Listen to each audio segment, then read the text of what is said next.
All right, so obviously you're going to sit on the bench. If you're a beginner, we're going to start with an empty bar and maybe a less weighing bar. Standard bar is 20 kilos, so we're starting with 20 kilos. Shoulder width apart or even slightly wider, and I'm just going to have you fall back on the bench.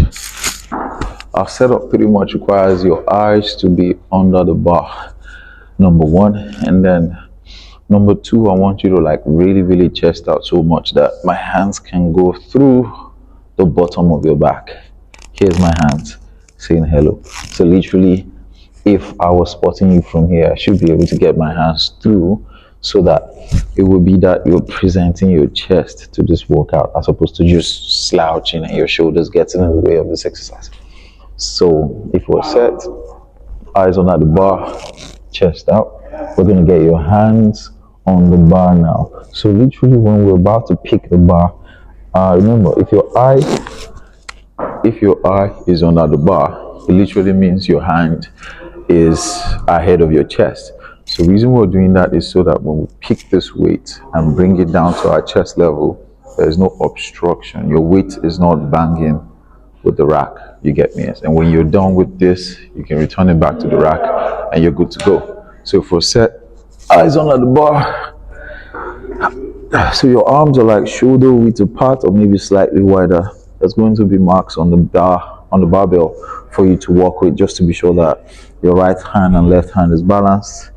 And of course I can see 3 marks on the bar, and I'm just going to place the right hand somewhere and do the same thing similar on the left side. Chest out and then push and then bring to the front of my chest and then down towards my sternum. So I'm not trying to bring it to the top of my chest. I'm bringing it to the space in between my chest and my abs. It's my sternum, and I'm just going to press nice and comfortable. You can see my feet slightly wider than my shoulders.